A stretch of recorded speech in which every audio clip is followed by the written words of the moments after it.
морам да снимам. Може не морам. Да се потруднемо да направим. Може ли да почнемо? Да не се многу задржимо, пошто нова година. Здраво на сите. Ви благодариме што пред последниот ден од 2023 се одлучивте да го поминате тука со нас. Јас сум Драгана. Малку потивкото. Ето. Ето само ако Добро, сега се слушаме, така? Да. Јас сум Драгана, режисерка и психолог и ќе го водам овој разговор со моја Даци, како што сакам да ја нарекувам. Даци е психотерапевт, психолог, коуч и менаџер, исто така. И уште многу други улоги, меѓутоа се одлучивме да ги наброиме, да ги кажеме само овие. Денеска би сакале да дискутираме за романот Смртен исход од атлетските повреди на Милиса Вучковиќ. Не знам дали некој од вас има читано тука, доколку ја имате, да, знате. Да, супер. Меѓутоа и Маца исто така, доколку не, ние ќе прочитаме извадоци од книгата, ќе ја влезам исто така во анализа на добар дел од нив, нели во тој следен час кој што го имаме определено за оваа дискусија. Книгата зборува за врска со токсична врска со лице кое што има нарцисивна структура. Ние сме отворени да поставуваме прашања во секој момент, може да не прекинете, доколку нешто ви интересира плюс, може нели да ни поставите некоја прашање. За мене ова е доста значаен настан, затоа што кога јас тргнав на психотерапија кај Даци пред првата сеанса, ја читав оваа книга, токму оваа книга. И многу се трудев да не ми влија тоа што го имам прочитано на самата енергија со која што отидов, затоа што романот, иако е многу едноставно напишан, е многу тежок. Така да денеска еве ова е некој вид на заокружување нели на целиот тој процес. Даци, како си? Супер. Многу ми е мило што ова го сподели и го спомна. Јас искрено минатиот пат кога ме подсети и навистина си реков, мислам ова е преубаво да се заокружи еден процес. Со Драгана толку време се знаеме и еве она сама да кажа дека и подобро се знаеме. Да. И баш ми е драго и интересно што оваа книга ја читав на српски, а сега за оваа потреба ја купив на македонски и сакав уште еднаш да ја препорачитам нормално. И доживувањето е различно, нели, како и со сите книги. И она што ми беше интересно е тогаш кога прв пат ја читав повеќе од она што ми остави тогаш печаток беше нејзиниот однос кон детето како мајка, нешто тоа ми привлече внимание. А сега дури тоа ми беше во втор план и многу повеќе обрна внимание на тоа, нивниот однос, затоа што ова во суштина е една книга која што зборува за партнерски однос. Еден токсичен партнерски однос. И се прашувам, викам, што е сега, зашто фокусот ми е таму, тогаш ми бил таму, меѓутоа уствари идејата дека ова е едно дело кое што, иако е не знам колку страници, многу е напишано на едноставен јазик, меѓутоа ги опфаќа сите да кажам сегменти кои што не се погодени кога сме во врска со токсичен партнер, да кажам така. Значи страда тука би можел да кажам целокупниот наш живот. Затоа сме отворени за секакви прашања, мислам затоа што секој од нас сигурно еднаш во животот имал некаков токсичен однос, не мора со партнер, може нели со било која друга значајна личност, така да доколку нешто сакате да ви се дообјасни или сакате нешто повеќе да знаете, слободно поставувајте прашања.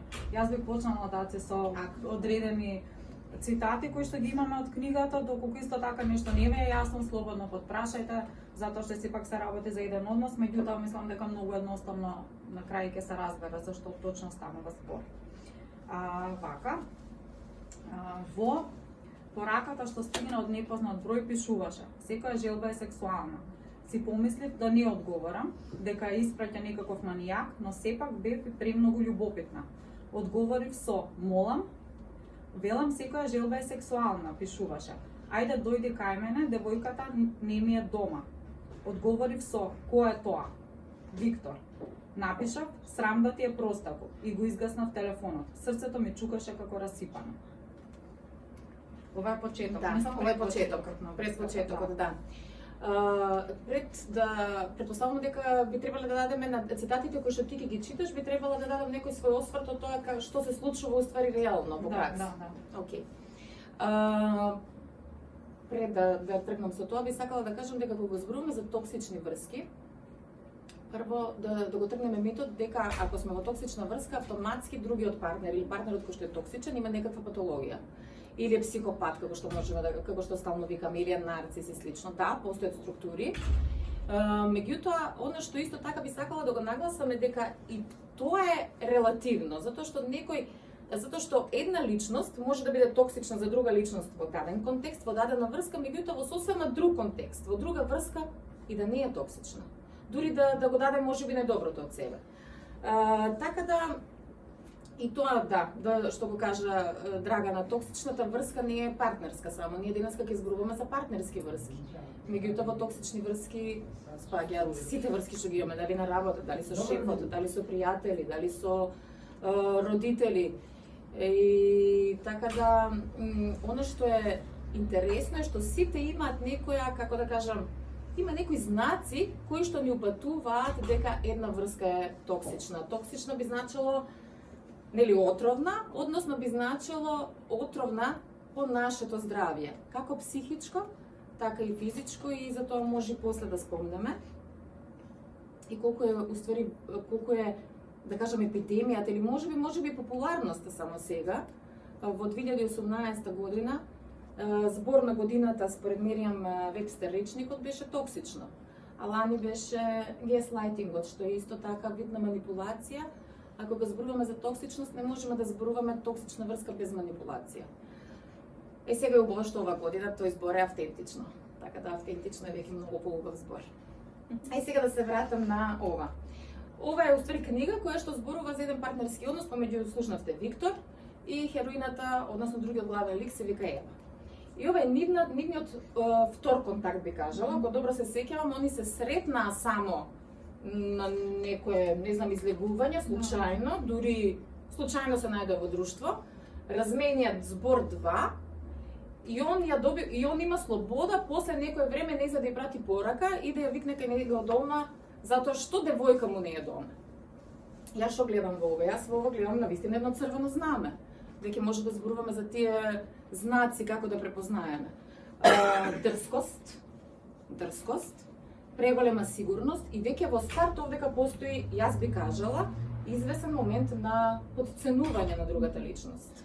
Или што би било тоа? Да, мојата девојка не е дома и сега можеш ти да бидеш тука. И добро, она одговара како што одговара, меѓутоа интересно е како после ќе се заврши и како она ќе помине покрај.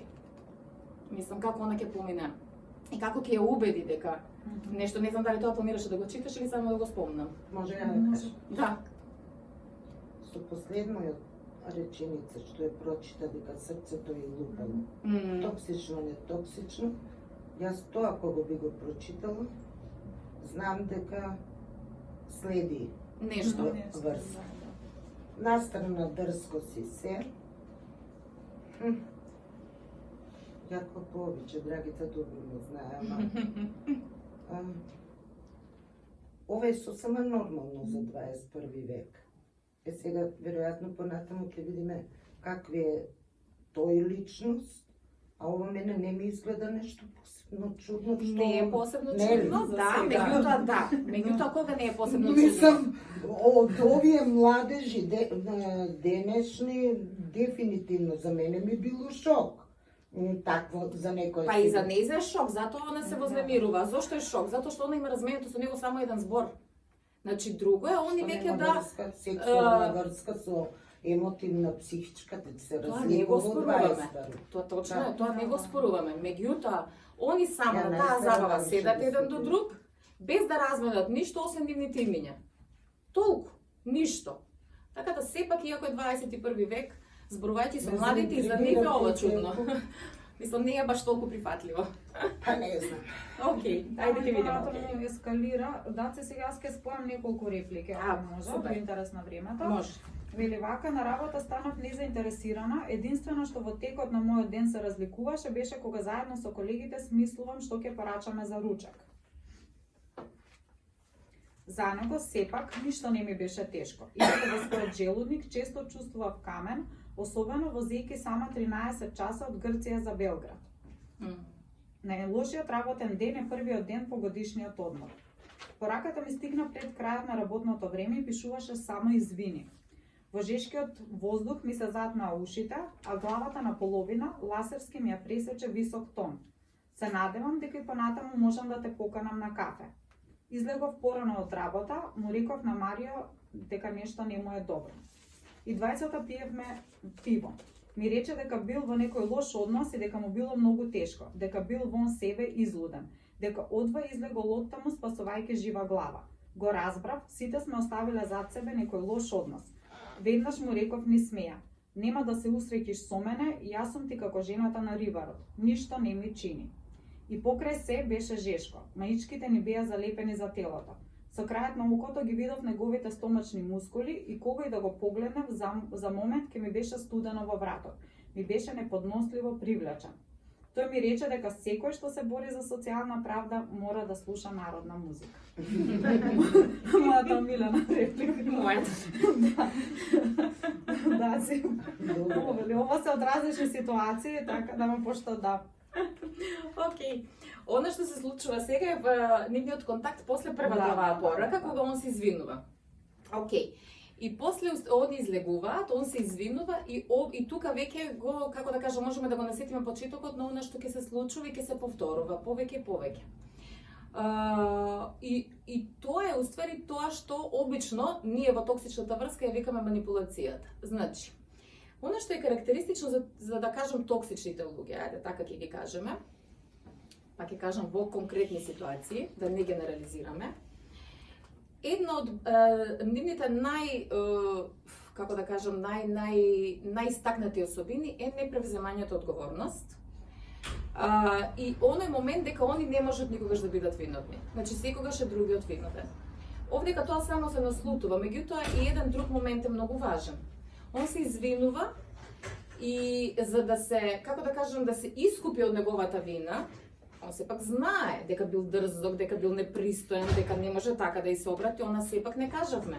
Ева во овој момент е самостална жена, да кажам, која што работи во програмерска компанија, која што е независна, живее сама, успешна. Во овој момент имаше дете? Да. Да, она има дете од прв брак, мислам дека има некаде околу 2 години, да, 2 години беа. Така да она не е ни толку млада за да може некој така слободно да се однесува кон низ. И што прави он?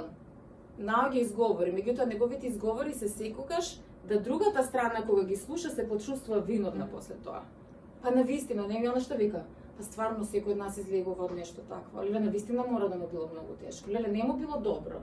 Одвај чекало он да излезе. И влегува уште тука на почетокот, она влегува во тој круг на оправдување. Затоа што токсичните луѓе најчесто сакајќи да се искупат себе си и да се оправдаат себе си, она што го прават е обвинувањето на другиот. И својата одговорност ја пренесуваат на другиот и затоа е многу тешко да се излезе од една токсична врска од и вината и чувството на таа вина што ја имаме, дека ќе го оставиме, па како да го оставиме или да ја оставиме. Сега зборувам за машки род, затоа што сме сите жени, меѓутоа и жените се токсични и може да бидат, исто како и мажите подеднакво. И тоа е тоа што најчесто, во сите случаи не одржува да останеме во таа врска. Едно константно чувство на вина кое што се наметнува. И тоа почнува многу спонтано, многу случајно, многу ненамерно, за да подоцна се повеќе и повеќе и зачестува и мислам дека ќе го видиме тоа. Има многу такви моменти. Може ли малку? Да. Токсичната личност наметнува вина на партнерот, но во исто време глуми жртва. Да. Многу се дрски, многу се сигурни во себе и во еден момент се повлекуваат и се извинуваат. И на тој начин ја наметнуваат вината на другиот. Јас сум жртва затоа што имам лоша врска, затоа што патам и затоа се однесувам така лошо. И ние треба сега, жените, зборувам партнерот, треба да сме сочувствителни и да попуштиме. И не провоцира тоа. Провокацијата, првичната реплика е провокација. Да. Дека јас сум дрзок, јас сум смел, Јас можам да го направам. Така е. Ако е таа вознемирана, ако се случува тоа нешто, Ама таа провокација се случува на моменти, значи тоа е игра со емоции, со зборови, која оди горе долу и многу повредува. Така е. Па заради тоа што токсичната врска е уствари цело време една емоционална уцена. Од типот, ако ова, тогаш, или ова претходно што вие го спомнавте, обвинувањето, ама ти ми спровоцира, ти направи, а ти знаеш јас како можам да изреагирам. Си навистина погрешив, меѓутоа ти тоа и тоа да не... Секогаш постои она ама, а доаѓа од потребата да не се превземе одговорност и случајно да не се каже да, јас сум виновен. Оти тоа се луѓе кои што не можат да живеат за својата вина и не можат да ги превземат последиците од они во крајна линија не остваруваат еден реален однос, не реален уствари, еден автентичен однос. Него тоа е повеќе однос во кој што нивните потреби се ставени на прво место. Се жртви, или се жртви на родителски односи, или се жртви на партнерски односи, или се жртви на некоја другарска врска каде што тие се оставени, сами мора се во животот да прават, дека они мора сами да се борат, сами да туркаат, сами и тоа кај другата личност, мислам, тоа е многу нормална реакција. Емпатија. Да се сочувствуваш со него и да викаш сега, еве, да не додавам и јас со моите лоши... Да не му правам да му биде уште полошо. Да му биде уште полошо и нели желбата она да се помогне, еве јас сега ќе ти помогнам, јас сега ќе ти помогнам ти да ја надминеш таа лоша врска, да ги надминеш проблемите со родителите. Ние имаме жените тоа мајчинско чувство да му помогнеме и да го спасиме. А всушност колку повеќе се обидуваме, навлегуваме се подлабоко и подлабоко во таа манипулација и тоа е многу тешко да се излезе кога веќе си навлезен длабоко, многу тешко се излегува од Така е. Делена, видов дека сакаш нешто да кажеш, меѓутоа само ако може да реплицирам многу кратко. Се извинувам. Кога зборуваме за токсични врски, има луѓе, значи направена и класификација може да спомнеме на кратко, кои се уствари тоа луѓе кои што ние можеме да ги кажеме дека се токсични. Да, тука влегуваат нарцисите, да, тука влегуваат контролорите. Меѓутоа, секоја врска во која што постои злоставување, било да е емоционално, било да е физичко злоставување, значи врска со семено насилство, врска со зависник, врска со некое неприфатливо или несоцијално однесување, за другиот партнер е токсична врска. Заради тоа што тоа е врска во која што не постои раст, не постои конекција, не постои поддршка, не постои доверба. Постои пролонгирано чувство на страв, пролонгирано чувство на една подреденост, на една саможртвуваност. Партнерот често пати, односно најчесто е во ситуација да мисли дека е во него моќта, условно моќта, односно дека од него зависи дали ќе биде подобро утре или не. Ако јас вака направам, он тоа нема да го направи. Ако јас сега замолчам, или јас ако не го погледнам, или јас ако не се насмеам, или јас ако не облечам кратка сукња, или што и да е, мислам ја сега стварно го банализирам, и уствари тука е таа успешноста на таа манипулација. Да се убеди другиот партнер дека он е виновен и има моќта, а уствари не, моќта во рацете на манипулаторот.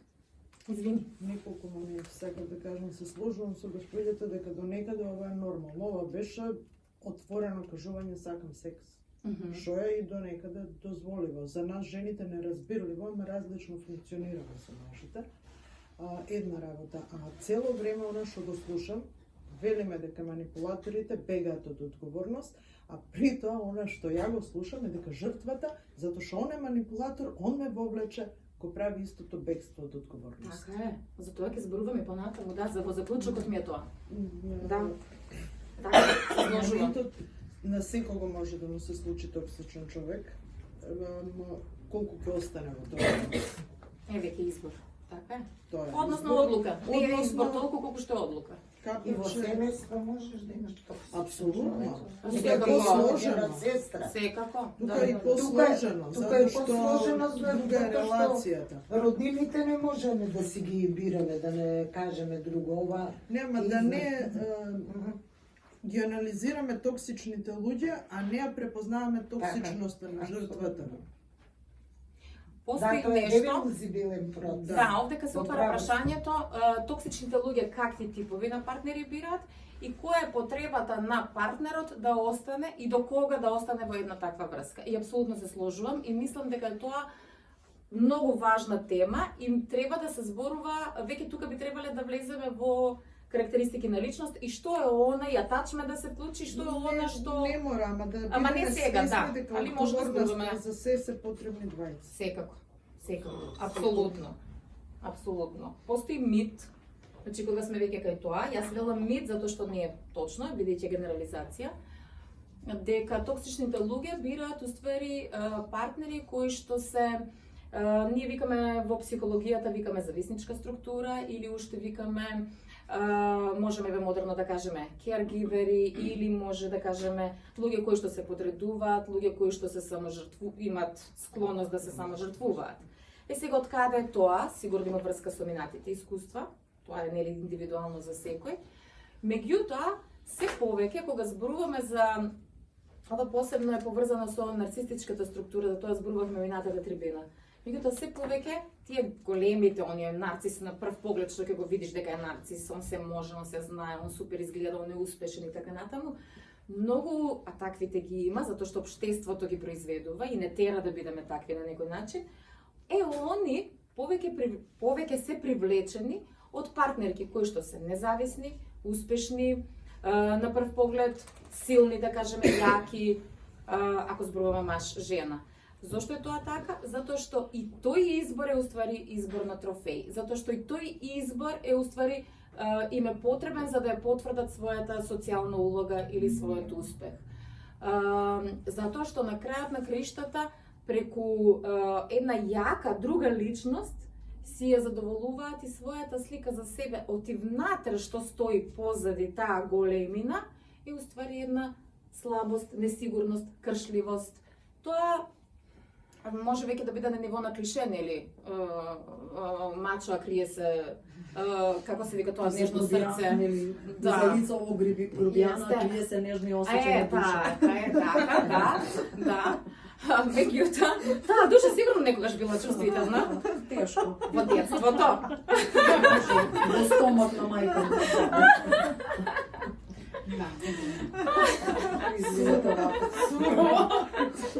Да, меѓутоа сакам да кажам дека таа несигурност која што постои си ја задоволуваат и преку сигурноста, да кажеме условно, на оваа партнерка. Така да пак и се вратам да не генерализираме. Ами мислам дека нарцисот не задоволува емоционални потреби. Не, затоа што ги нема. Ги нема. Да. Обштествени најчесто. Да. Нели како партнер ќе изберам трофеј да ми биде, не знам, круг на луѓе ќе бирам за да можам да бидам виден таму кај што треба да бидам виден, а никаква социјална и емоционална потреба немаат. Па да, сега веќе ние отворивме тема за нарцисите и мене идејата ми беше да зборувам повеќе. Овој пример на Виктор е баш партнерска врска баш да, он е баш не е само нарцис, он ги исполнува сите критериуми за токсичен. Се има кај него, и параноја има и се има, да. Интересен лик. Меѓутоа кога сме веќе тука, она пошто е нивна карактеристика е отсуството велат на емпатија. Да. Односно неможноста да се препозна и да се уважи туѓата потреба. И затоа кога и тоа го има, мислам дека се сеќаваш во оние кога влегуваат во конфликт, кога е напаѓа, не знам дали ќе ги читаш тие цитати, меѓутоа кога ќе се побара, кога ќе се обидеме со нарцисот или ајде ќе зборуваме сега со токсичниот партнер, да кажеме како се чувствуваме, или да побараме поддршка, или да побараме одговорност, учество, поделба на нешто. Многу често реагираат бурно, не убедуваат во спротивното, не ги валидираат нашите чувства и постои еден момент на делузија, дури забораваат. Ако имаат некои, да кажем, импулсивни, многу агресивни однесувања, не убедуваат во спротивното дека тоа не се случило. Баш заради тоа ги плаши, они не може да го разберат тоа. Они она што може да го разберате како они се чувствуваат и затоа другиот е виновен кога ги повикува на нешто што они не може да направат. А како онда не може да направи? Значи слабо размислува, слабо разговара сам со себе, во суштина. Тоа е. Можела така да кажам. Нема капацитет, тоа му е. Можела така да кажам. Би кажала дека не разговара со другиот, меѓутоа не зборувам сега за разговор кој што е површен. Зборувам за она што ти е? Значи, кога ќе ти кажам ме мачи или не ми се допаѓа како, немам појма, му се обрати на силни. Лупам сега без вeze. Тоа да не се свати како критика и дека јас, ако така сум му се обратил, он како ќе каже? Па добро, па што? Па го сваќа тоа на ниво на идентитет. Ако еднаш сум се обратил така, автоматски јас не сум добар родител. Не. Туку да се праша себе си да каже, окей, а како може поинаку? А што требаше? Што мислиш ти? А тоа ти Го нема, не е тоа дека нема капацитет. Не нема таа потреба. Не ги интересира. Да. Едноставно. Така е. Значи, пошто имаме многу цитати, за и изберите, да, би избрала нешто, мислам, уште сме на почеток, меѓутоа после ова би скокнал негде на средина, да. Вака, си зедов една недела годишен одмор, а се испостави дека тој бил невработен. На прославата на која се сретнавме се најде случајно, затоа што напишал победнички рекламен слоган за некоја фирма, работел хонорарно како копирајтер, па го повикале како почесен гостин. Инаку рече се занимава со општество, читал и пишувал написи за весници, се занимавал со важни општествени прашања, а не со корпоративни глупости. Тоа звучи навистина сериозно, му реков, не знам што друго да кажам. Па да, рече тој, социјалната правда, родовата рамноправност, тоа се сериозни работи. Сите мораме да се бориме за подобро утре. Си мислев и кога би тргнале да паѓаме, тој се едната рака би го задржал целиот автомобил над провалијата, толку е силен. Возе без забавување, демонстрирајќи својата каскадерска самоувереност. Каков е овој ебан пат, рече тој, а насмевката за секунда спадна од моето лице. Патот навистина беше лош. Во право е, но ја почувствував нервозата во рамената. Ги стоваривме работите од автомобилот и тој ги понесе сите кеси. Жената не треба да носи реч. За прв пат во животот не влечкав кеси од продавница. Жената не треба да носи, ми одзвонуваше во главата. Знаев дека е тој човекот на мојот живот. Може ли, пошто ќе заборавам? Да. Ај вака, јас би идела сега по ликот на Виктор и низ секојдневни ситуации или секоја ситуација посебно. Затоа што ние вадиме делови, а може би за оние кои што не ја читале книгата и може и не го знаат добро карактерот. Сега, прво што имаме, и го имаме неговата, што ме спомна, на потреба за социјална правда. Тука се гледа неговата грандиозност. Он стално потребува зборови кои што не се разбирливи. За најпрости работи он зборува на еден висок тон. Тоа е неговата таа, како да кажам, таа грандиозна слика, која ще задоволува. Меѓутоа има тука еден друг момент. Он е лажов. Мислам, она права смисла на зборот, лажов. Зошто? Затоа што он е човек кој што не работи. Човек е, видите, ако остане време, спие по цела ноќ и единствено што работи е пишува книга која што некогаш ќе ја издаде. И никако да дојде до тоа издавање, никако да дојде до таа книга. Значи, он не спие по цела ноќ, сабајлето кога она ќе тргне на работа, она што наоѓа и што затекува се лименки од пиво, упален компјутер и стално и сперма, мислам, мастурбира во текот на ноќта. И се поретко водат љубов, тоа после ќе се случи. Во исто време, додека она работи во корпоративен свет, па потоа они ќе се преселат од корпоративен свет, не знам, ќе прочитаме тука, ќе дојде на ниво да работи, да биде хигиеничарка во Германија. Во исто време тој е оној кој што зборува за работничките права, за социјалната правда, додека седи дома удобно, а неговата жена работи и дури го носи детето со нејза на работа. Тоа е таа што се ова не е ни дволичност, ова е веќе на ниво на себичност. Не е ни себичност, ова е веќе за мене бескрупулозност.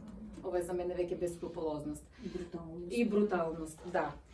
Затоа ми беше многу важно да кажам дека баш лажов. Се крие зад тие големи филоскули, а уствари во оној реален живот да даде поддршка, да даде учество, го нема никаде. Ама кесите ги носи.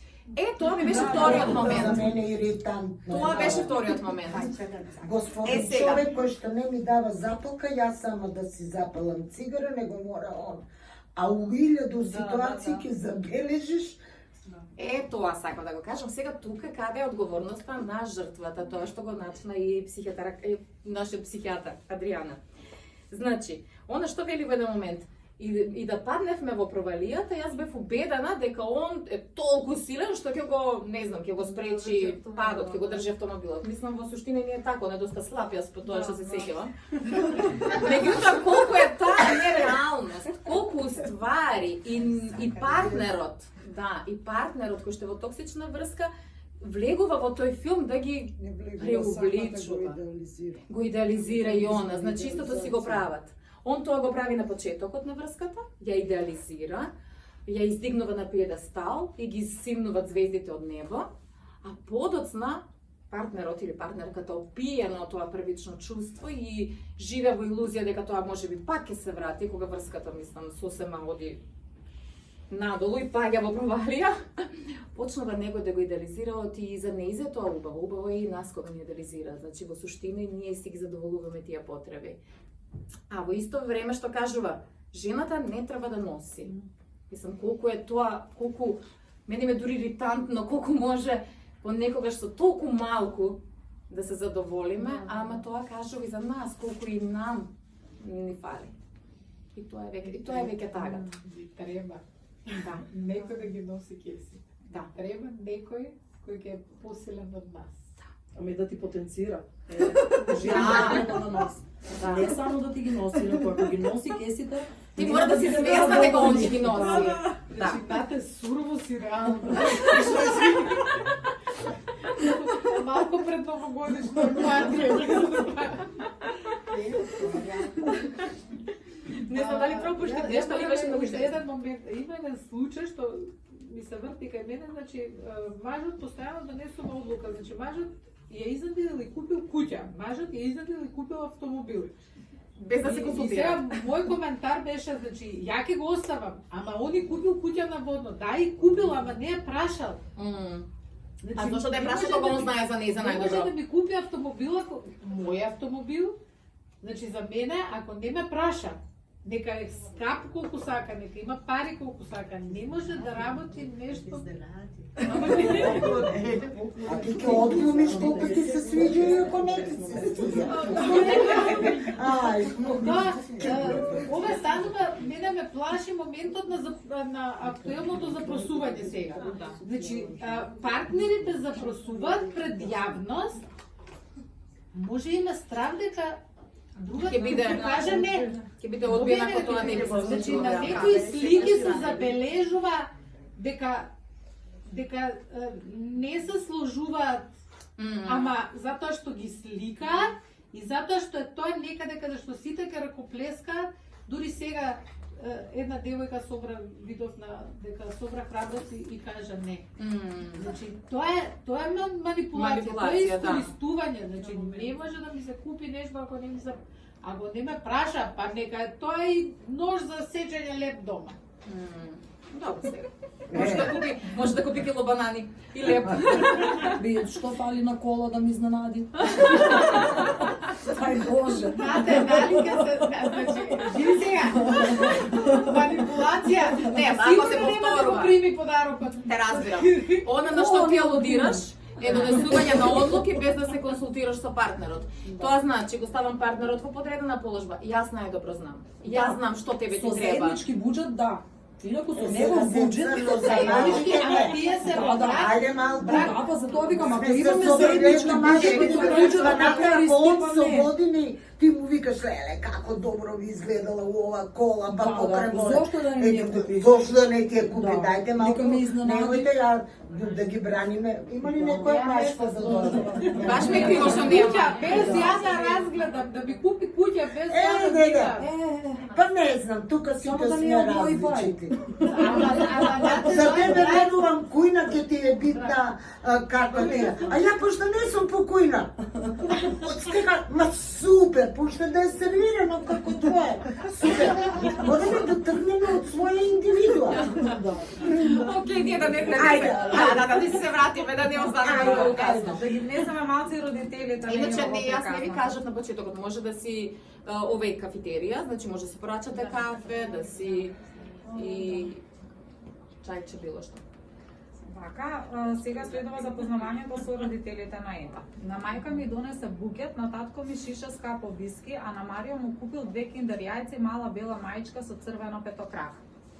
Знам, ми рече кога излеговме во дворот на цигара, прекарав. Не знаев што е со мене. Кога го спомна татко и сосема полудев. Не знам што ми беше, само почувствував нешто лошо во себе, некој нагон за одмазда, не знам како да ти го објаснам тоа. Затоа го изадов тоа глупаво сирење. Постои нешто лошо во мене. Ева, сигурен сум. Не знам што е тоа, но е лошо. Јас никогаш не сум го запознал својот татко. Ја потпикав главата под неговата рака и кришум ги избришав солзите. Заедно прегрнати се загледавме во далече. Уште едно даци само за. Ако да, си фаќам белешки оти ми се враќа што беше во книгата.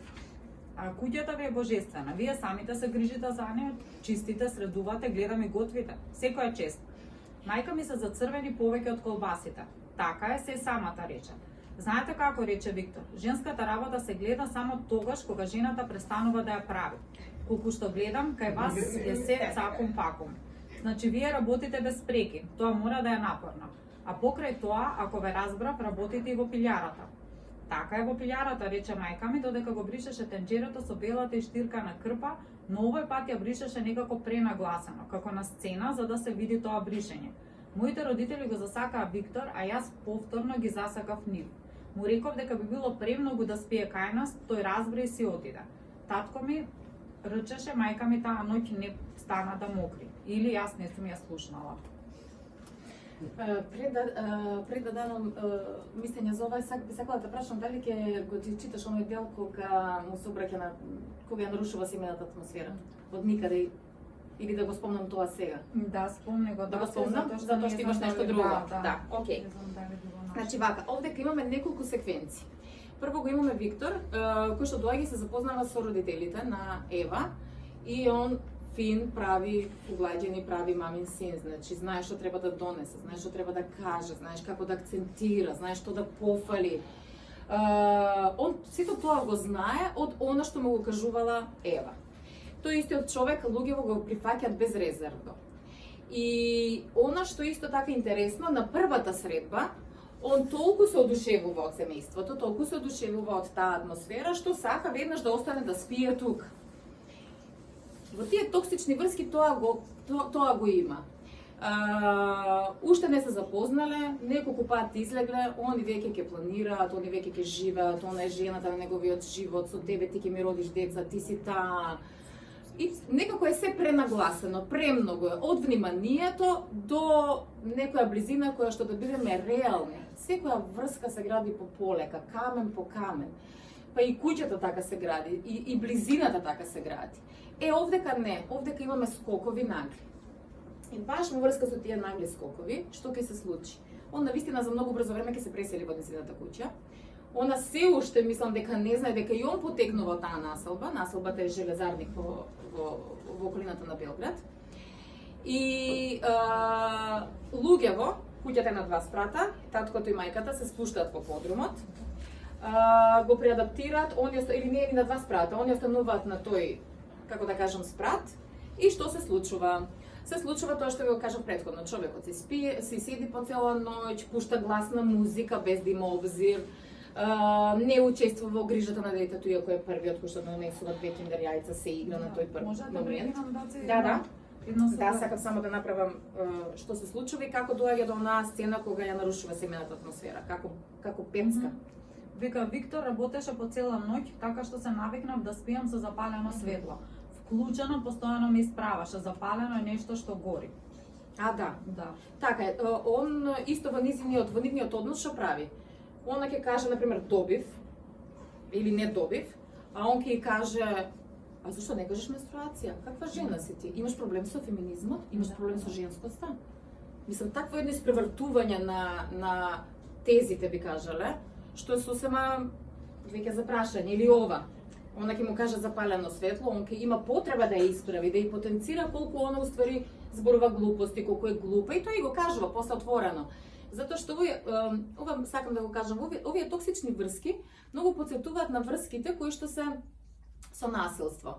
И зошто се одржуваат? Се одржуваат затоа што секогаш после епизодата на насилство, постои така наречен тој еден месец, кога насилникот ветува кули и градови, се извинува, плаче, никогаш нема да се повтори, па он мислел вака, па ти тоа ми го направи, па јас никогаш ова нема да го направам, па ти си жената на мојот живот.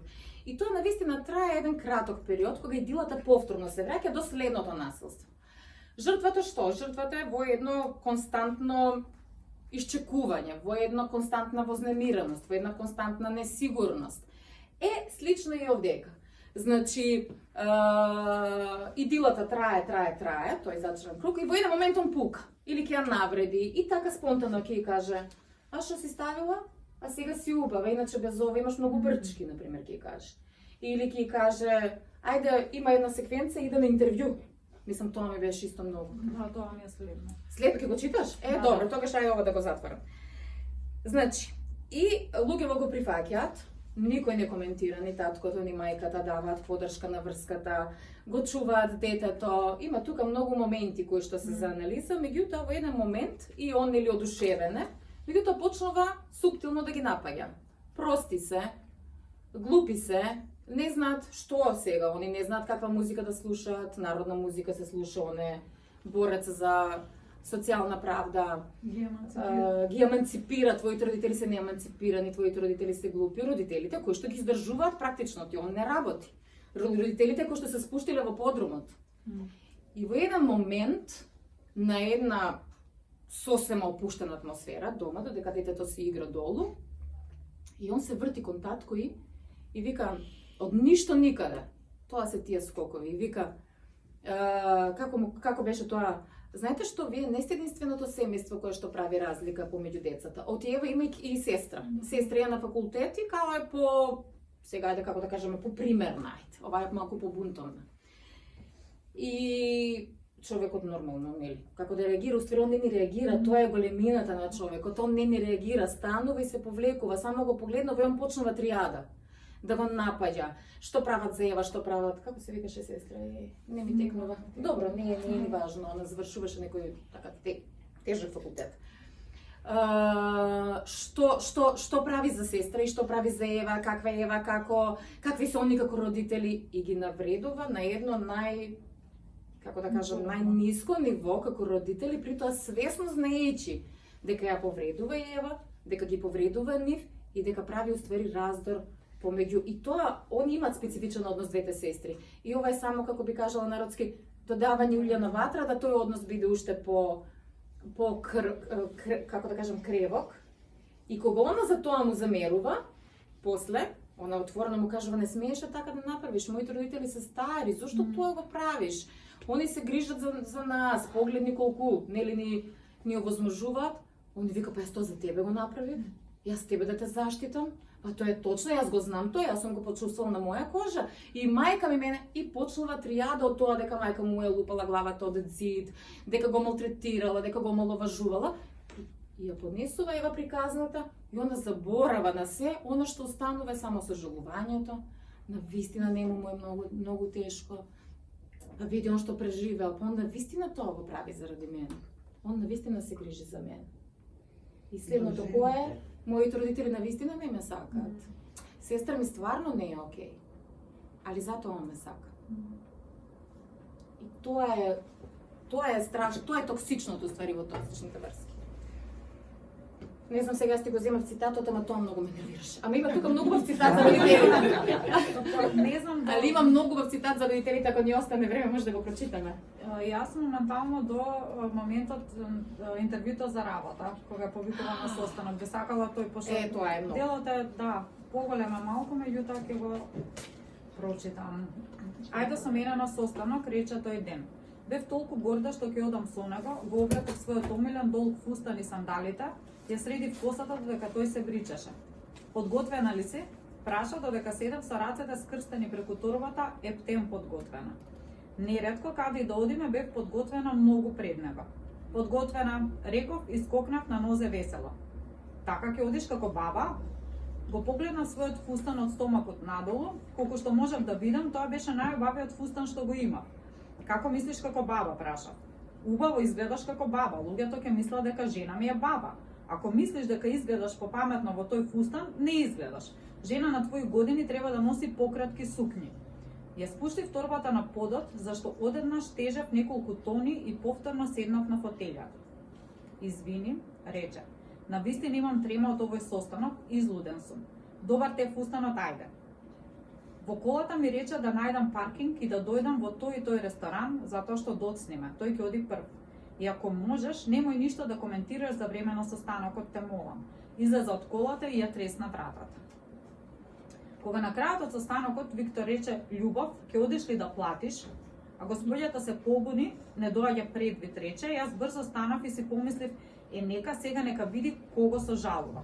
Секако реков и станав горда. Моите сандали одзвонуваа низ ресторанот, јасно зборувајќи дека јас не сум некој за жалење, си мислев додека ги зачукувам своите подпетици по мермерниот под. Ја имаме работата љубов, ми рече додека излегувавме прегрнати од ресторанот. Ти си мојата среќна звезда. Ми рече штом тој ќе почне да заработува, веќе нема да морам да се мачам, да одам секој ден на работа, дека ни Марион и јас нема веќе да мораме да се мачиме. Никогаш. Ти работиш цел живот, љубов. Тоа не е фер. Ти ветувам, веќе нема да мораш да работиш, ќе можеш да се занимаваш со што ќе посакаш, си заслужила. Поважни се внатрешните патувања, се сеќавам дека ми рече така, а не тие капиталистички срања што ја загадуваат планетата. А јас повторно си помислев дека сум рекла нешто погрешно, иако внатрешните патувања ми звучаа привлечно.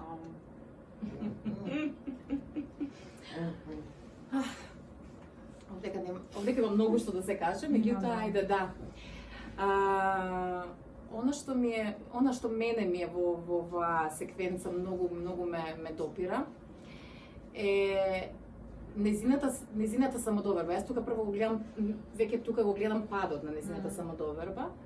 Партнерите во токсичните врски, она што е нус продукт од токсичната врска, е еден енормен пат на самодоверба, еден енормен пат на самопочит, едно енормно сомневање во своите способности. Затоа на терапија која ќе се јават, обично жртвите се јавуваат, мислам, токсичните, оние кои што го прават тоа насилство, какво и да е, психичко или физичко, многу ретко се јавуваат. Прво се работи на тоа, на враќање на снагата, на враќање на свеста во собствените снаги и сили. Ова жена во овој момент веќе не се ни сеќава дека работела некогаш во корпоративен свет, дека била успешна, дека имала пријатели, дека излегувала, дека се облекувала, дека се дотерувала, дека имала брак и така натаму. Она веќе мислам дека нема ни пристап до тие своји ресурси. Втората работа која што овдека се гледа е уствари тоа upside down, таа цикличност. Од тоа навредување, види се како баба, и мојата фрустрација внатрешна, мојот вознемир да го изнесам и да го проектирам на тебе, ти си виновна, не се знае зашто. До тоа љубов ја добивме работата која не ја добива. И мислам до крајот на книгата нема да работи. Меѓутоа и манипулацијата во тоа да искаже она што она сака да го слушне. Ти веќе никогаш нема да работиш, јас ќе се грижам за тебе. Ќе правиш тоа што сакаш да правиш, јас сум тука за тебе. До тоа никогаш нема да дојде, барем не во книгата. Инаку книгата е по вистинска приказна, не на авторкава, туку на некоја нејзина колешка од работа. И завршува така како што завршува, тие што ќе ја читаат или читале знаат. Меѓутоа до исполнување на овие ветувања никогаш нема да дојде. И он ќе се занимава со неговите внатрешни патувања, а она за жал нема да има време да се занимава со внатрешните патувања. Оти ќе мора да работи.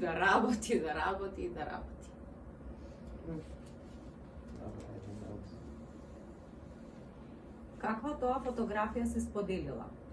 Извини што ќе те прекинам. И зошто ја носи на состанокот?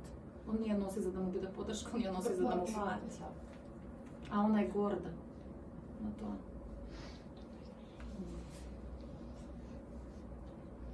Доживите. До свест. Тоа е. Уште повеќе ќе ми изненервира. Јас мислам дека не е толку добра. Баш мислеле, баш да ја прочитам, ќе купам, ама не. Ќе се нервирам. Не, затоа што ми животот среќавам така. И родители. Сите среќаваме и затоа ни е ова блиска тема. И затоа на почетокот, кога Виктор Полна се навредила, по некој пат си кажем, па што? И жени нека бидат како мажи, што се успани? Грубо ми изгледа секс за една ноќ. Еве сега сме жени тука поотворено. Да. Ако можат... Мажите? Да. Дури се повеќе ги оправдувам жените од што вакви приказки ни живот, посебно еве у образование, родители, ми идело по памет да кажем, Боже мој, не би ти дала да имаш деца. Еде, до толку. Или да им држам ја предавање и да викам, абе што се плаши, ама ви не знаете.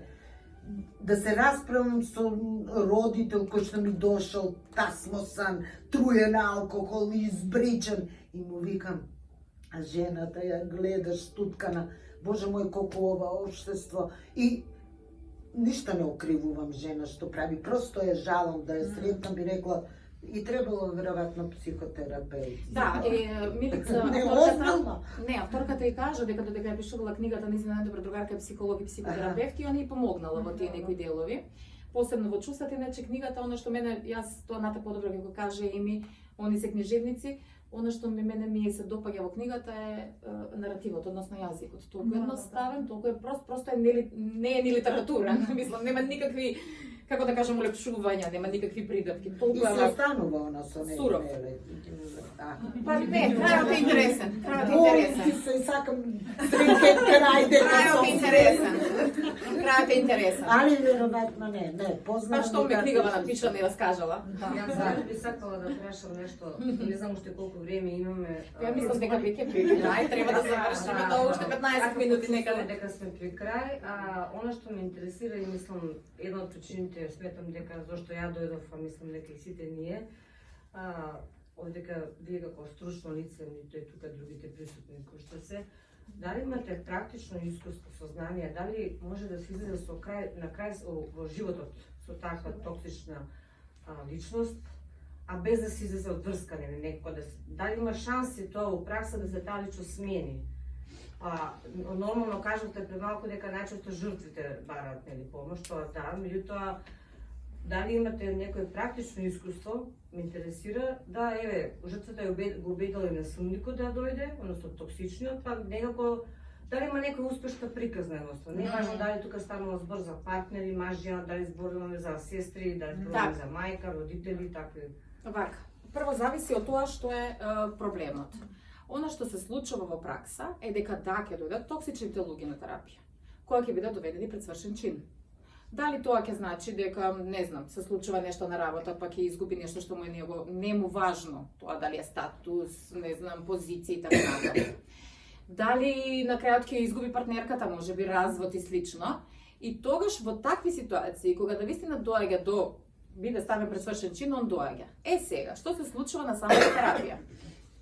Ајде, моето искуство и не е толку, меѓутоа ајде партнерска терапија, и што сум разговарала со клиентите, од тие неколку сум имала партнерски, сум работела и работам партнерска терапија, меѓутоа она што се случувало во тие мои искуства е дека еден пар ми беше посебно интересен. Насилство, критика на максимум, децата со своји симптоми, женава веќе како сенка. А партнерот на терапија ме убедува, он е тука на терапија, за да ме убеди мене и да ја одржи неговата слика грандиозна. Јас се направи за нив, он и неговата професија е таква. Јас се направи за нив, јас да не сум они ова. Јас тоа за негово добро, јас за негово добро му реков дека ќе му ја земам пеглата, ќе му ја лупнам, мислам детето има 17 години. И он му кажал, не знам што беше, и му вика, му рекол, ќе ја земам пеглава, детево пеглава, ќе ти ја лупнам и ќе ти ја залепам на лице, пример. При тоа детево имаше проблеми со акне и така натаму. И останува тука и зборува и само ги потенцира неговите, како да кажам, неговите успеси, неговите квалитети, достигнувања и така натаму, да, и негира све друго. Меѓутоа, ова зборувам за еден пар кој што меѓу последните кој што стварно они една таква нарцистичка, високо контролирачка структура, женава навистина во една многу зависна позиција.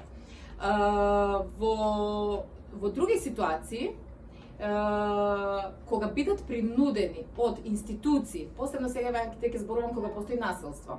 Кога бидат принудени од институции, они тогаш доаѓаат на терапија. Ако има насилство, пријавени се пример или мора да дојдат, посебно во странскиве земји, Германија, Франција, Германија, Швајцарија и така натаму, затоа што работам онлайн со наши луѓе кои што живеат таму. Во тие ситуации они одат на советување и тоа го искористуваат. Па еве јас се правам, па еве идам, па еве се трудам, а уствари кога дојдат во Македонија, однесувањето е сосема по-различно. Дали се менуваат? Меѓутоа не се менуваат, меѓутоа друго сакам да кажам. Сакам да кажам, ти ме праша што е среќниот крај. Среќниот крај, поискусни психотерапевти тоа го викат и тие што пишуваат на оваа тема, значи поделени се. Постојат терапевти, психолози кои што велат бегајте од таа врска како што знаете и умеете. Спасете се. А другите кои што се пореални и знаат дека не секогаш ние можеме да побегнеме и не секогаш имаме избор каде да побегнеме, викаат: "Океј, ајде прилагодете се." Како? На два начина, односно првенствено поставете граница. А тоа што би значило? Поставете граница да се заштитите вие, а не него да го менувате. Како би се случило? Како би се случило тоа? Тоа би се случило баш оно што он го бара од партнерот. Научи го неговото однесување. Разговарај на начин на кој што ќе одржуваш мирната атмосфера за себе си, за децата и така натаму. Меѓутоа, свесно прави го тоа, а не се ставај себе, и тоа е уствари целта на терапијата.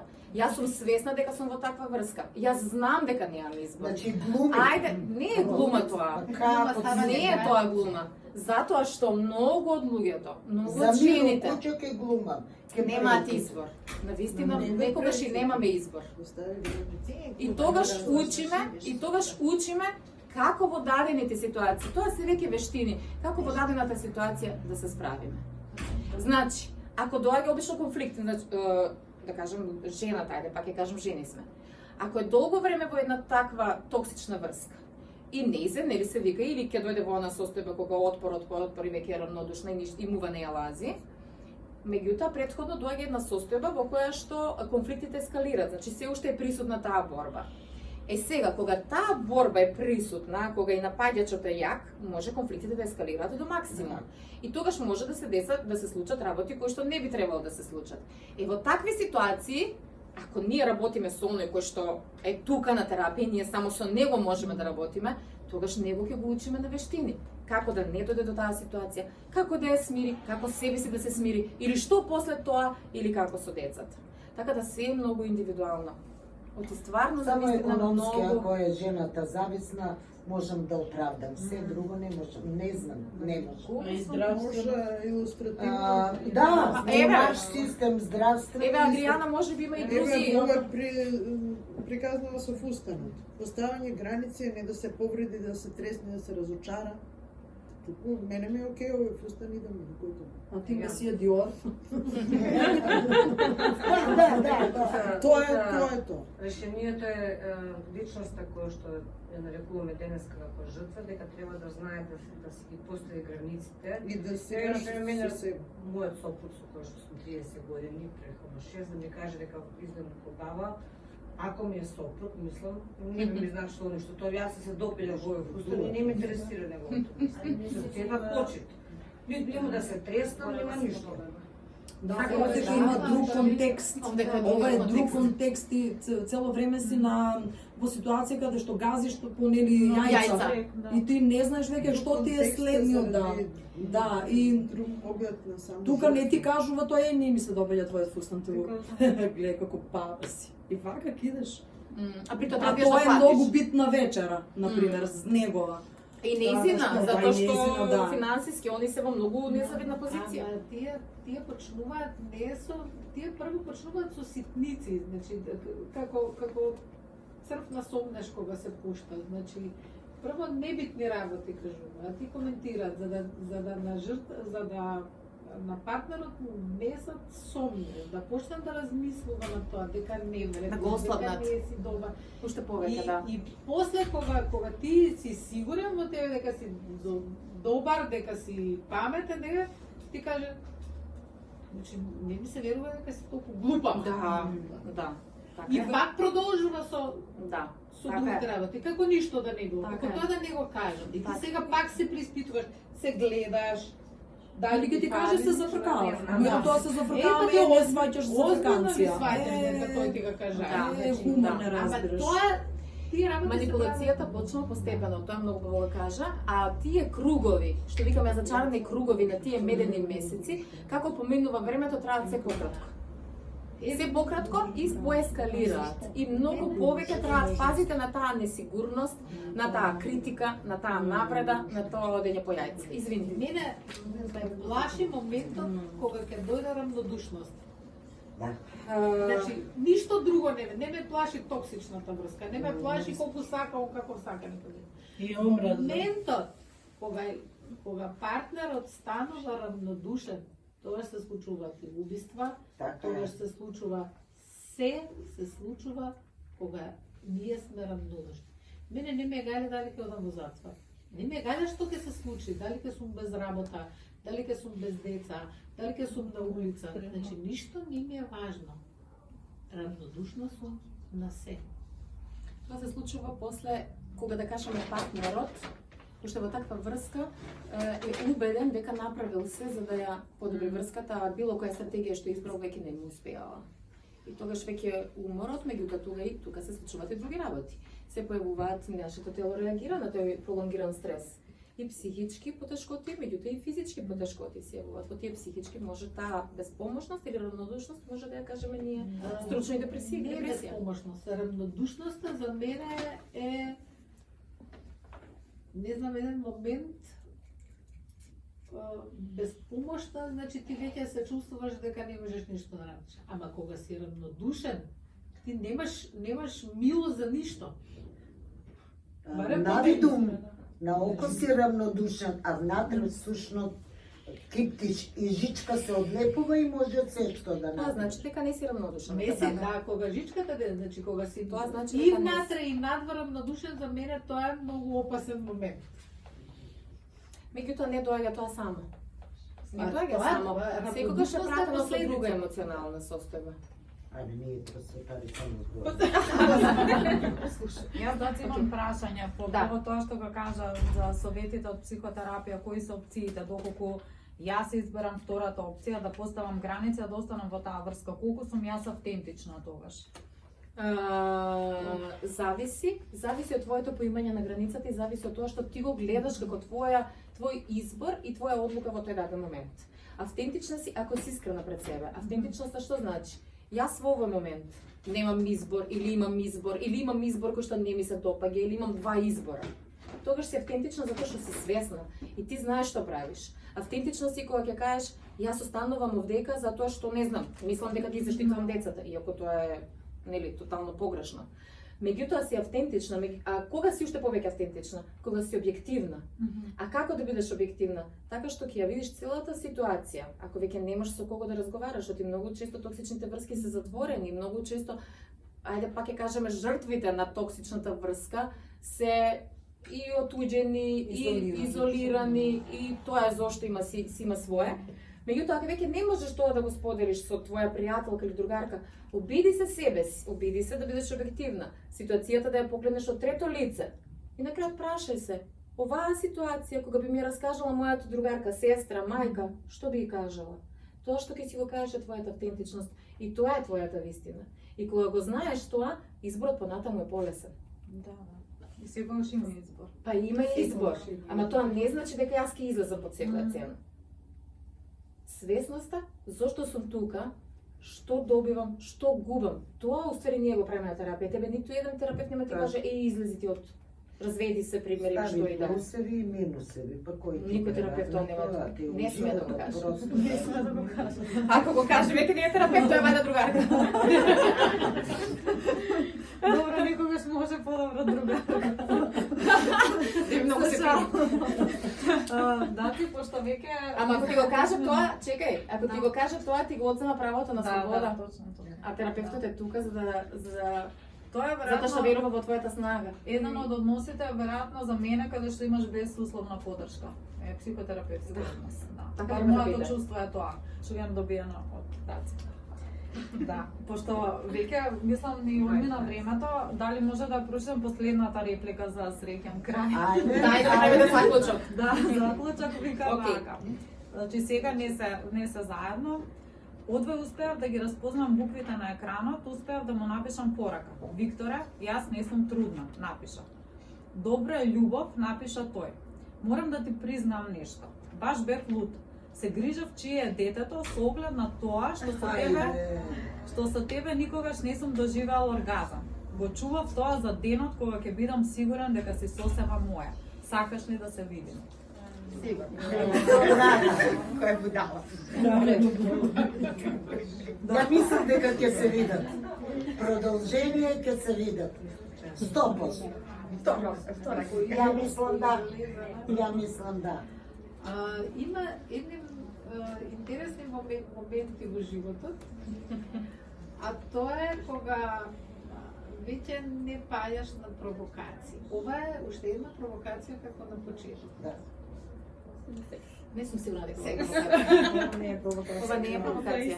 Мислам, јас не сум сигурна, не го доживувам како провокација. Ова е вистина од него. Тој кажува дека не се сомневал во дека детето не е негово. И таа ќе има потреба, значи Да му објасни. партнерот има потреба да се објасни, дали се разбираме. Значи ние секогаш имаме потреба да бидеме разберени, да кажеме дека не е тоа точно. Да, Или во оваа во ситуација ситуација- случајно има психолошки, нели, она кога ќе се убеди дека е бремена, а и доцни од сите тие стресови ова, а со овој на крај што го кажува, мислам дека нема шанси да останала бремена, дека детето Не, нема ова е веќе здраво, неговото пазете, вистинско ова е лице, више, затоа што да. ова е сосема спротивна на реалноста. И ова веќе не е провокација, меѓутоа ова е нереална состојба во која што ние како партнери, односно во која што ние како дел од токсична врска живееме. Ние живееме во една нереалност. А зошто е нереално? Затоа што они живеат во Германија конкретно. Она не излегува никаде освен што да на работа и чисти по куќи. Од жена која што работи во корпоративен свет, она се сомнева во нејзината способност дали ќе знае да ги исчисти полиците и дали ќе запамти која крпа и која полица поред треба да ја чисти. Го има тоа во книгата. Тоа е тој пат на самодоверба кога го зборуваме. Детето е оставено кај во овој момент уствари кај пријателите на нејзините родители. Детето пројавува симптоми. Мокреше или не знам како беше, или нешто веќе да. Да не спомнавме и за мајката дека во меѓувреме. Имаше таму еден момент. Мајка и починува, ни кажува виц. Затоа може би е таа Така да, во овој контекст, тоа што сакаше Нати да го каже, уствари неговата нереална слика, не само за нејзе, туку и за целиот свет. Да. Како може жена да биде со друг, кога женава не излегува никаде? И женава во Германија никога не познава. Тоа И го носи детево на работа со нејзе. Партнерите вие, значи животот кажува дека без разлика ти што не излегуваш, без разлика каде не одиш, значи тие ти наметнуваат на тебе дека ти одиш, дека ти и кога плаќаш во маркетна каса гледаш во некој друг. Тоа е веќе љубомора. И да, и тоа е Значи, еден од тоа ќе типови се на нам- партнери кои што може да бидат Ама токсични. вие спомнавте дека Овде кој не е љубоморен. сексот престанал со тек на време. Да. И сега тука може и да се свати, чекај, па не е толку будалетинка. Знае дека не спиел со нејзе посебни. Кога велиме сексот престанал, од една бурна и страстна врска, веќе нивниот секс се промекчува. Тоа не значи дека нема воопшто, да. Да, И се помалку и помалку и Да. најчесто и викаат тоа е давање интимност на лажичка. Да. Значи буквално другата Да. жртва се става во ситуација да моли за интимност. Да. Значи тоа е една од цртите на нарцисите. Јас не дека сум нешто стручна, ама она книга комерцијално што е да се остане или да се одиде. од оваа ова е Армани. индиката, да. Дарвасула. Да, мислам дека треба баш препорачувам секој да ја земе и да ја прочита и тука баш ќе се види на многу комерцијален, популарен начин е опишано се она психијатрите и психотерапевтите што го собрале како искуство од нарцисоидни структури на личности. И многу е лесно за нас обичните читатели да го разбереме тоа. Фала. Да, се злочувам. Да. Има ли уште некој коментар? Прашање. Седимо нову година да чекаме. Ако, ајде.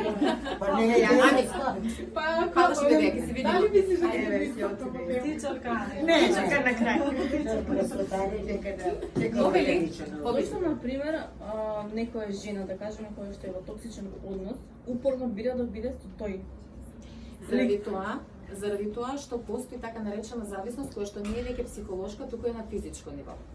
Зошто? Значи, невронауката, го знаеме, значи, некој од нас читале, некој од нас не помалку или повеќе, меѓутоа нели, ја го има оно предување, комфортна зона, тоа ми е познато, не можем да излезам во нешто друго. Држи тоа. Значи, луѓето кои што се навикнати на известни искуства, секоја промена, макар била и позитивна, кај нив ствара нелогода и страх. Тоа е психолошкиот момент. Меѓутоа, невронауката се вклучува во последно време се повеќе во, да кажам, во истражување на така наречените травматски искуства. И злоставувањето, физичко, психичко, какво и да е, го става во ранг на така наречени развојни травми. Тоа се травми кои што ги доживуваат децата во својот ран развој. И каков импакт имаат? Зошто се развојни? И злоставувањето, психичко или физичко, затоа што се повторува цело време и трае долг временски период. Кога нештото се повторува, станува научено искуство. Кога тоа научено искуство, што се случува, како нешто станува научено искуство? Така што се формираат нели синапси, кои што се формираат синапси во мозокот. Сега не просто го објаснувам, јас не сум невронаучник, меѓутоа тоа што сум читала поврзано со травмата. И цементираат една мрежа на негативни искуства во нашиот мозок, ја цементираат таа травма. Тоа се прави преку така наречените пептидни врски. Тоа се кели во нашиот организам, односно аминокиселини, ние сме слушнале, ендорфин, неоендорфин, окситоцин, мелатонин и така натаму, ги има околу 100 откриени.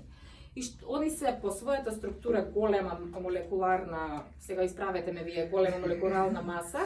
Ако знаете, ова јас пак ќе кажам што сум читала психолошка литература. Муабетот ми беше. Хемичар сум ја. Океј, уште подобро, исправиме, да.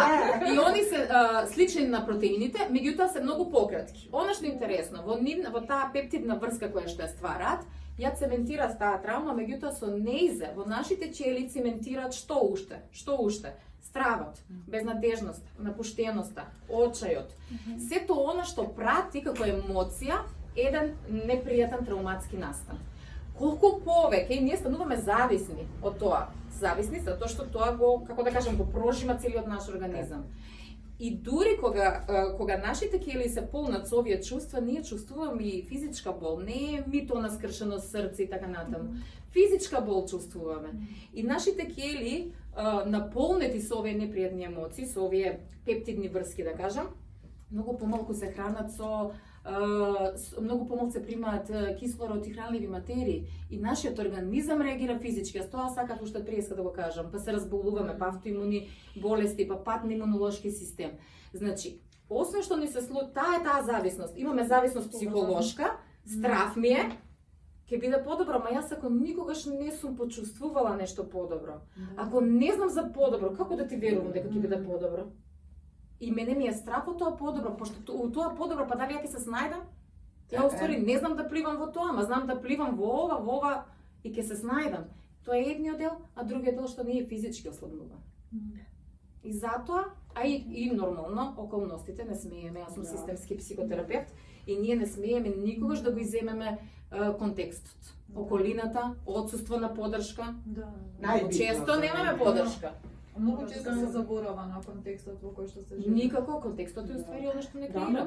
И по неподршка од фамилија. И што ти фали, не те тепа, имаш пари, кров над глава, се идете на зимовање, идете на летовање, што ти фали? И ти купи куќа на водно. Куќа ти купи, мислам. И ти се жалиш.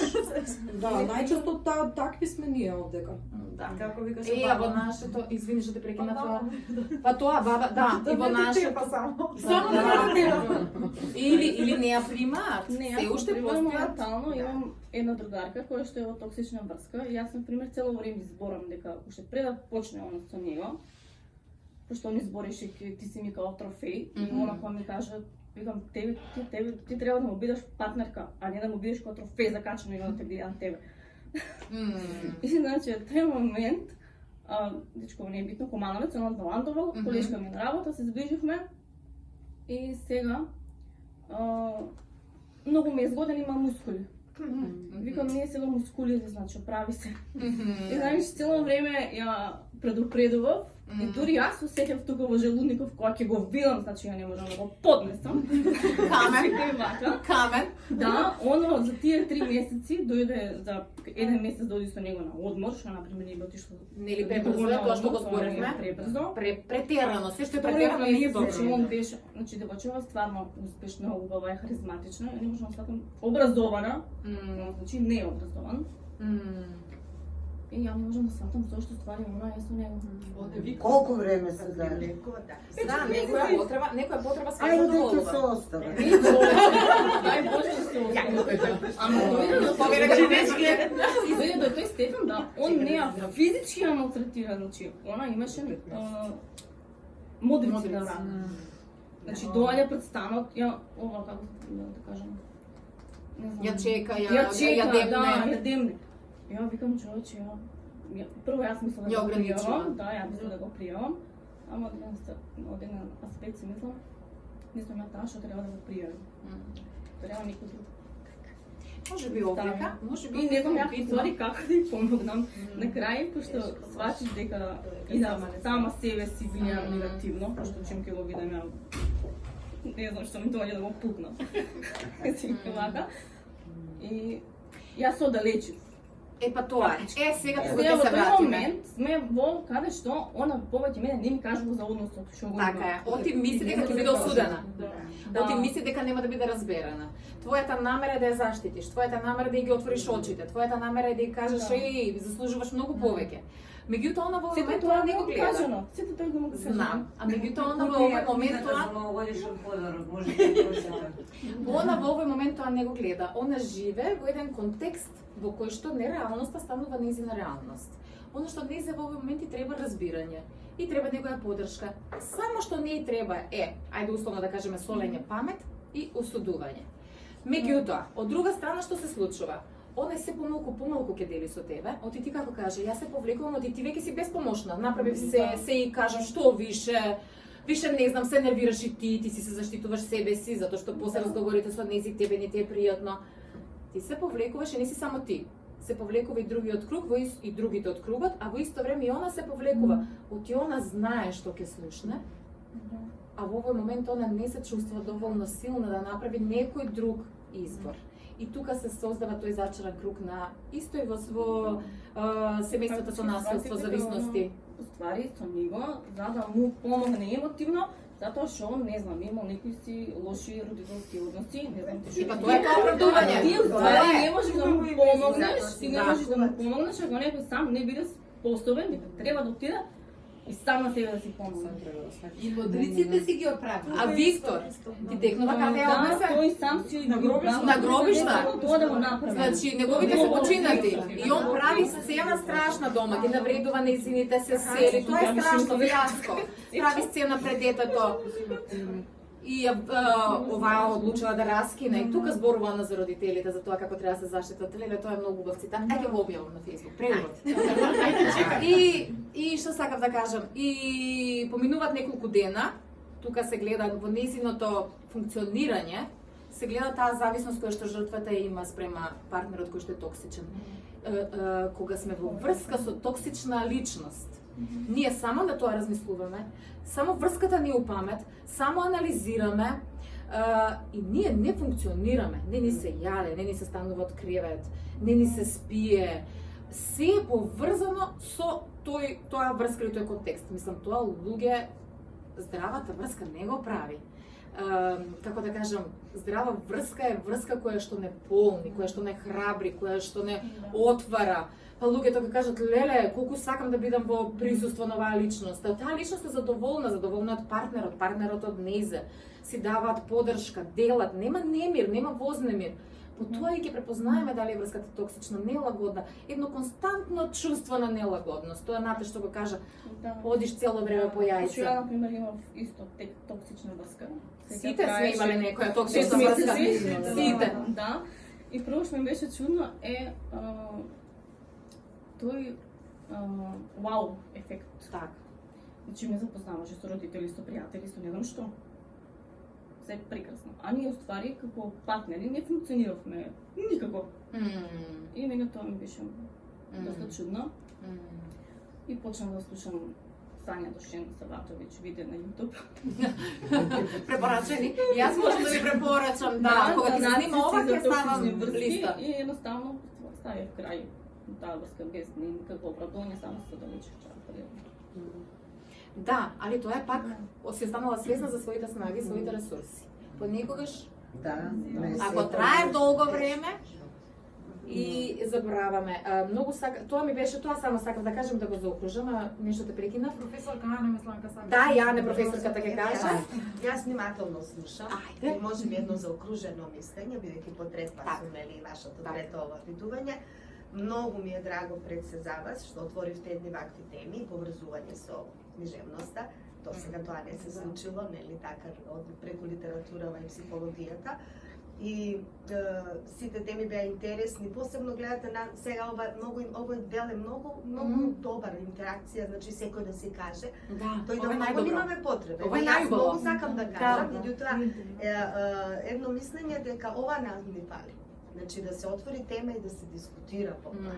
Бидејќи вие направивте низ ова трето ваше вакво нели сретнување на теми, депресија, анксиозност и она нарцисоидни типови, сега ова го проширивте со токсични врски, јас барем се чувствувам едуцирано.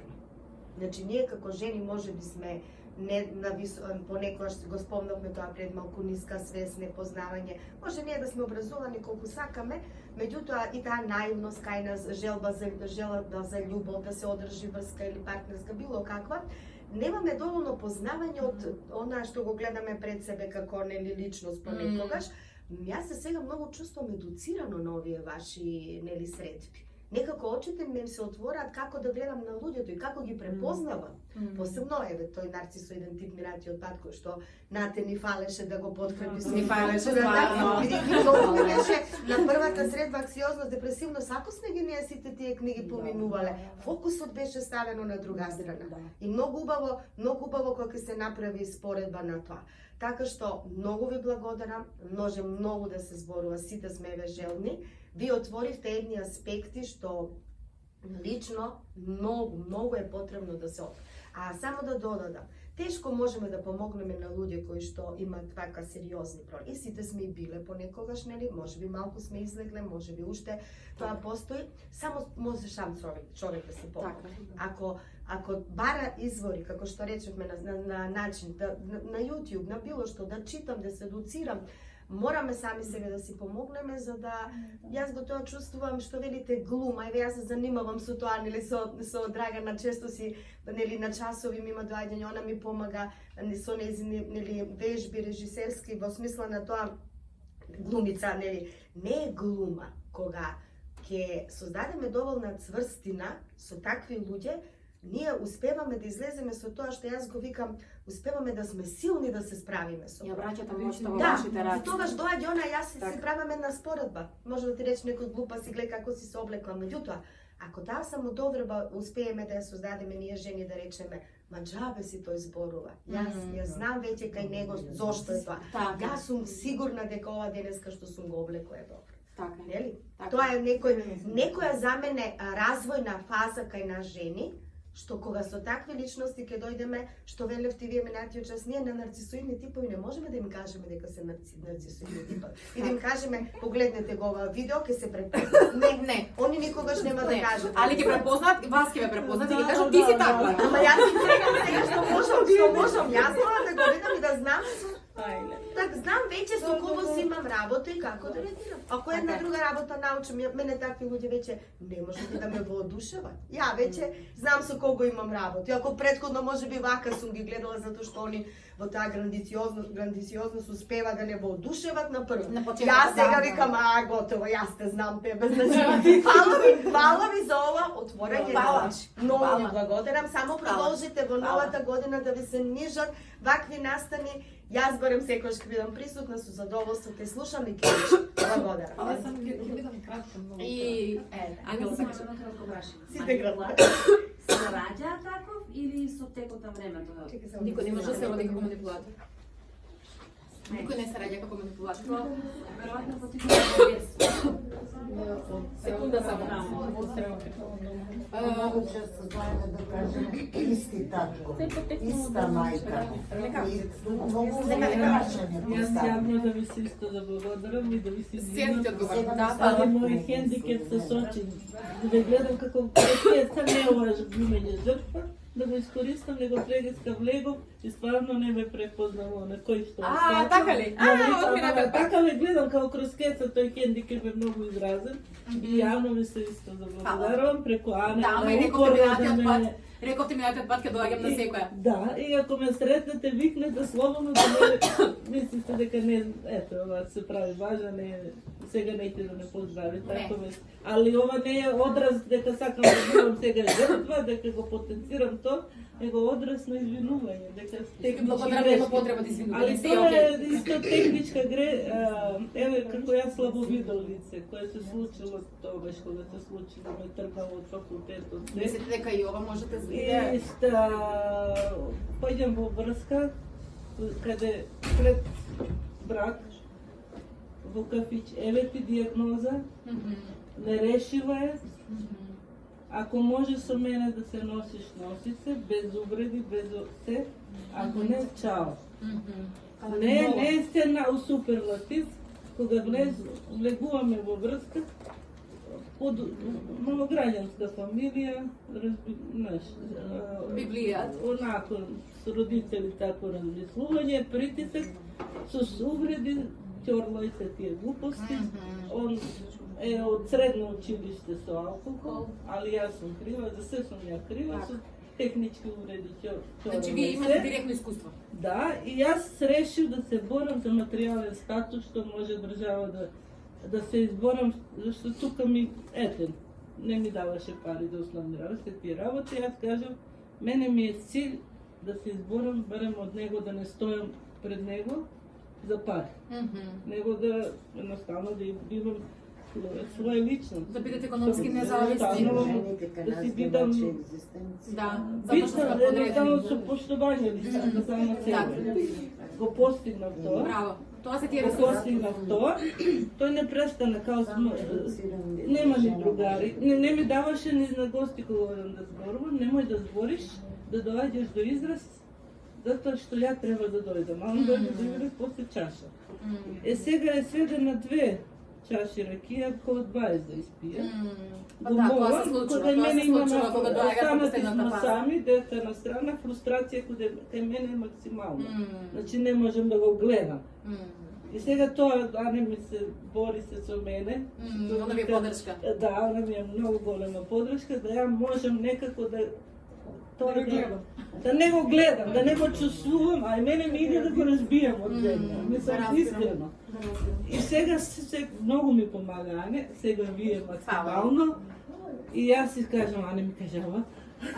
Ова ми кажава. И се, она се трудам.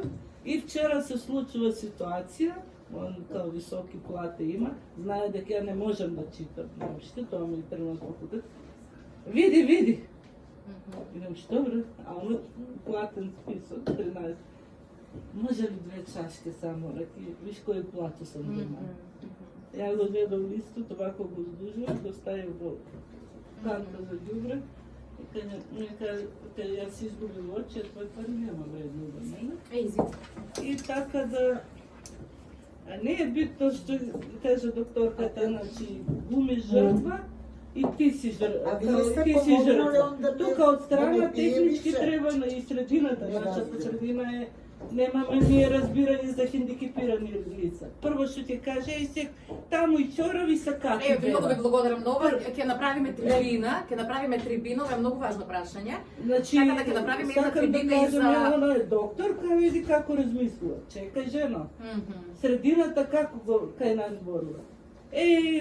Се собрале и чорави са каки. Така, тоа е една предразсудка. Обштеството не става доле. А нека изволи и секој малку и се види. Нека нешто стави во другата ситуација. Да дојдам до самостојност и да имам примања бољи него некој што работел као факултетско образована личност од одредени фирми. Така, ве разбирам, да. Ќе направиме една трибина за тоа. Доктор да е не го прави. Многу сакам да одговорам. одговорам на ова прашање. Што ми го постави. Дали се раѓа? Кратко. Дали се раѓа? Дали се раѓа? Не се раѓа, се создава. Како се создава? Се создава, да, убаво си кажа ти.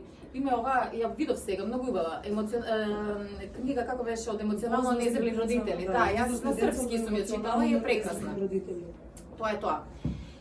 Глупо е да кажеме дека се ствара во детството, меѓутоа се ствара структурата. При тоа, тоа што сум го створил како своја структура на 4 годишна, 5 годишна, 7 годишна возраст, јас сметам дека не сме во никој случај да биде моје оправдување. Зошто? Затоа што јас растам, се развивам, имам избори, се менувам, учам. Така да како и Виктор, за секој негово однесување на своји 30, 40, не знам колку години има, 45. Знаете, веќе станува смешно да ги обвинувам родителите. Веќе станува смешно да се повикувам на лошо детство или на лошо детинство, затоа што тоа веќе преминува во изговор. Тој истиот Виктор имал прилика да работи на себе, да се менува, да учи, да биде некоја друга личност. Меѓутоа да се вратам на почетокот. Структурата може да се создаде. Како? Може да се создаде ако потекнуваме од семејство кое што да кажеме, прво имаме родители нарциси. Тоа се они родители кои што се најдобри во се, они се знаат, ти никогаш не можеш да бидеш како мене. Детето не смее ниту да помисли во нешто да се надпреварува со својот родител. Па тоа што може да создаде? Може да создаде дете кое што е уплашено, кое што ќе се повлече, никогаш нема да верува во своите капацитети. Ќе биде нарцис, ама нема да биде грандиозен нарцис. Ќе биде прикриен нарцис, нема да се обиде никогаш и ќе ги обвинува другите. Ќе вика, да ми се погоди ова, или ова да беше, јас ова ќе направев. Живе во нереален свет. Може да биде бесен, односно може да биде фајтер, може да се бори, па да прави се спротивно тоа. Може да биде, но може тој беси да го одведе во некој антисоцијално однесување. Може да доаѓа од семејство каде што бил тоа ги викаме презаштитени. Односно луѓе кои што родители кои што премногу го идеализираат своето дете. Значи, вау, види колку убаво ти е гомцето, вау, види колку пон знае да каже 2 и 2 колку си. И така натаму. Да, децата треба да се фалат, меѓутоа да се фали нивното однесување, не да се фалат нивните карактерни особини, нивното однесување, нивното постигнување кога е заслужено, кога не е заслужено. Не дека сите тоа го правиме секој ден, меѓутоа да внимаваме да не идеализираме нешто што не треба да се идеализира. И кога тоа го правиме, ние уствари ствараме индиректно една идеализирачка слика за себе. Он е добар, он е најдобар, за него нема работа или за неја нема работа, па не почитува после авторитети, па не почитува после на работно место и така натаму и така натаму. Може да бидат родители кои што се премногу компетитивни. Овие што идеализираат и живат малку преку своите деца, значи они своите некои да кажеме неуспеси си ги живеат преку своите деца, тоа е исто тешко за децата, товар, да. Али еве може да бидат и компетитивни, односно во смисла ти посметувам внимание, вредиш само кога си успешен. Имаше, јас веќе не се сеќам, дали некој ми го кажа, дали некаде го прочитав. Као доаѓа и сите петки на крајот на годината. Да, ова е стара комунистичка, мислам, ајде ќе кажам така, комунистичка функционерска фамилија. И таткото вика, а има ли 5+? Така да тоа е, што и да направиш, никогаш не си доволно добар. И се развивам во едно бедување дека он стварно никогаш не е доволно добар. Па сега ќе избере, дали ќе компензира со нешто, дали ќе верува во тоа и така натаму, тоа е веќе друга тема. И не иде разочарување. Да, и така да врти сучи, да, родителите се тие кои што го инсталираат семето, не само на токсичниот однос и на нарцизмот, на се, меѓутоа не смеат и не можат да бидат наше оправдување за сите наши Ама они можат да не бидат и пример, да не во бидеме секој случај, па ништо бе, можев реков, тогаш сме фајтери. Со нив кога прошле лошо да не бидеме ние такви. Океј, фала ви многу, се задржавме многу. Фала на вас. Не стасавме до заклучокот. Ви благодарам што бевте тука. Па ќе мора да закажете. Ќе мора, Да, надам на мажи следниот пат, исто така, што моето чувство дека помалку работат на себе. Да, и фала, да ги чуеме едната перспектива. Да се охрабри таа страна. Треба да повикате и мажи да дојдат. Ние викаме, отворено, не се јавува. Степам. Да ти фала ви многу. А како ќе го менуват тие помлади општества и мажите? Сега ќе ви кажам.